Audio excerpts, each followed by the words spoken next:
वंदे भारत माता की भारत माता की कन्या केळवणी शाळा प्रवेशोत्सव 2024 अंतर्गत આજે નલસર પ્રાથમિક શાળામાં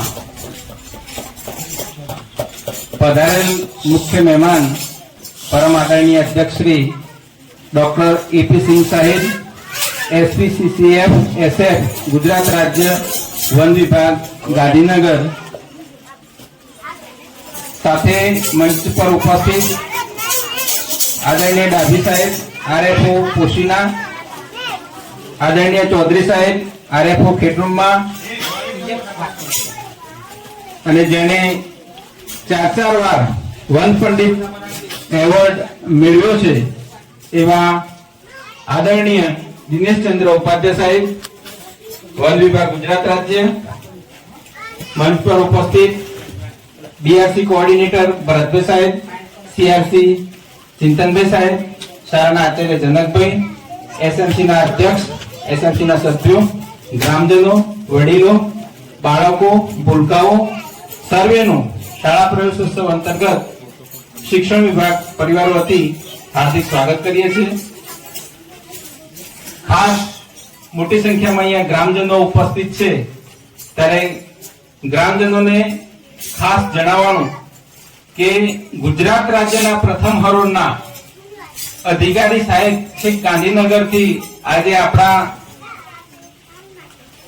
ગામની અંદર, આમ આપણે એવું કહીએ છીએ કે સાબરકાંઠા જિલ્લાનું અંતરિયાળ અને છેવાડાનું ગામ, પણ સાહેબે કાલે વ્યાખ્યા બદલી કે આપણા રાજ્યનું સરહદનું પ્રથમ ગામ એવું આપણું દલસર ગામની અંદર પધાર્યા છે।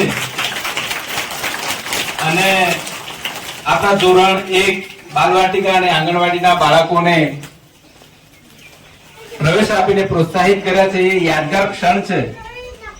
સાહેબશ્રીને મળવું હોય તો ગાંધીનગર જઈ પરમિશન લઈને વેટિંગ કરવું પડે, ત્યારે સાહેબની કદાચ મુલાકાત થાય ના પણ થાય। જ્યારે એ સાહેબ આપણા આંગણે આવ્યા હોય તો એ કેટલો આનંદનો રૂડો અવસર કહેવાય। એટલે આપણા સૌના માટે, શિક્ષણ પરિવાર માટે અને દલસર ગામ માટે ખૂબ આનંદની ક્ષણ છે, અને આપણે વધાવી લઈએ છીએ। અને પરમ કૃપાળુ પરમાત્માને પણ આપણે પ્રાર્થના કરીએ કે આજે જે પ્રવેશ મળ્યો છે એ તમામ બાળકો પોતાના જીવનમાં શિક્ષણ ક્ષેત્રે ખૂબ પ્રગતિ કરે, દલસર ગામ અને એમના સમાજનું નામ રોશન કરે એવી પરમ કૃપાળુ પરમાત્માને પ્રાર્થના કરીએ। ખાસ વાલીઓને જણાવવાનું કે જ્યારે સરકારશ્રીની આટલી બધી યોજનાઓ હોય, શિષ્યવૃત્તિ યોજના હોય, અન્ય સ્પર્ધાત્મક પરીક્ષાઓની યોજના હોય, ટ્રાન્સપોર્ટેશનની સુવિધા હોય, મફત ગણવેશ હોય, મફત પાઠ્યપુસ્તક હોય, દાતાઓ દ્વારા પણ આપણને ઘણા લાભ બાળકોને શિક્ષક મિત્રોના સહયોગથી મળતા હોય।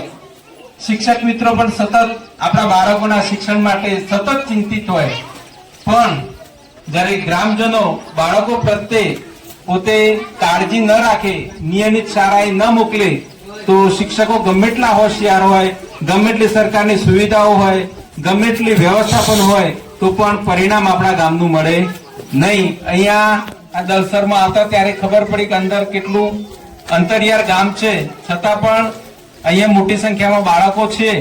પણ જે બાળકો નથી આવતા એમના વાલીને, જે અહીંયા વાલીઓ આવ્યા છે એમને સમજાવે કે ભાઈ આવનાર સમયની અંદર શિક્ષણ સિવાય આપણો ઉદ્ધાર કરનાર બીજું કોઈ વ્યક્તિ નથી કે કોઈ વસ્તુ નથી। બાળકોને સંસ્કારમાં જો આપવું હોય તો આપણે શિક્ષણ આપીશું તો જ આપણા ગામનું, શાળાનું નામ રોશન થશે। તો વાલીઓને કરબદ્ધ પ્રાર્થના કરીએ છીએ અમે સમગ્ર શિક્ષણ પરિવાર વતીથી કે અહીંયા સુંદર આચાર્યશ્રી આપને મળ્યા છે, સુંદર સ્ટાફ મળ્યો છે। આપ સૌ નસીબદાર છો કે આટલા અંતરિયાળ વિસ્તારની અંદર પણ આટલું સુંદર કામ આપણા બાળકો માટે કરી રહ્યા છે।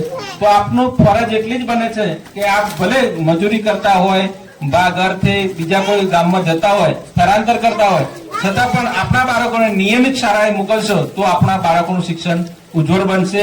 નિયમિત બાળકોને શાળાએ મોકલો એવી અભ્યર્થના અસ્તુ। જય હિન્દ, જય ભારત।